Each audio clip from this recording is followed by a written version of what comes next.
Webafowethu, sekusabalale imibiko engemihle ey'nkundleni zokuxhumana isabalaliswa-ke ngomunye-ke wabantu abakhona endimeni kaMaskandi ethi-ke igcokama-ke lizikhiphele lona izingoma zalo-ke laphana-ke kwa-YouTube ngenhloso-ke yokuthi-ke kukhona abantu abathile-ke shuthi elibasabayo.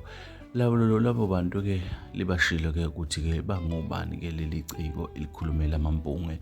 Bafowethu, ayikho into enjengaleyo. Igama lalo mculi ngizoligodla usho lokho-ke. Kodwa-ke leyo nto siyayiqinisekisa ukuthi-ke ayikho emva kocwaningo oselenziwe-ke ngabantu abaningi abahlukahlukene-ke nabalandeli-ke abanolwazi-ke ngezinto ey'thinta u-online-ke. Laphana-ke uMthandeni-ke umculo wakhe-ke ukhishiwe kodwa hhayi-ke ngesandla sakhe noma-ke ngokuthi-ke yena azikhiphele yena-ke mathupha. Sikhumbule-ke nansi enye into-ke bafowethu, la uMthandeni behamba phambili-ke unombolo 1-ke nge-24/7 iphinde zobo number 2 nge-Front City ephinde zobo number 3 ngoMobo. Lezi ngoma zebreaka amarekhodi abaculi base-Afrika abahlonishwayo-ke kakhulu-ke laphayana-ke endimeni-ke yezo-music-ke.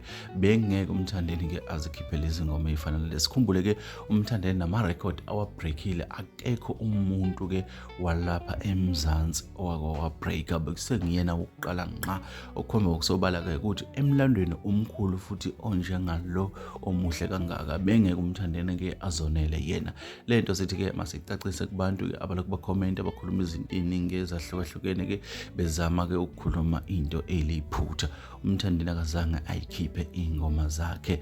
Zikhona-ke ney'ndaba ezimnandi engikholwa ukuthi-ke uma usuqedile ukukhomenta kule video, kwenye ividiyo-ke ezolandela ngizobe sengikutshena ukuthi-ke kwenzakalani-ke ngomculo kaMthandeni okuthiwa-ke ukhishiwe. Bafowethu, ilezo.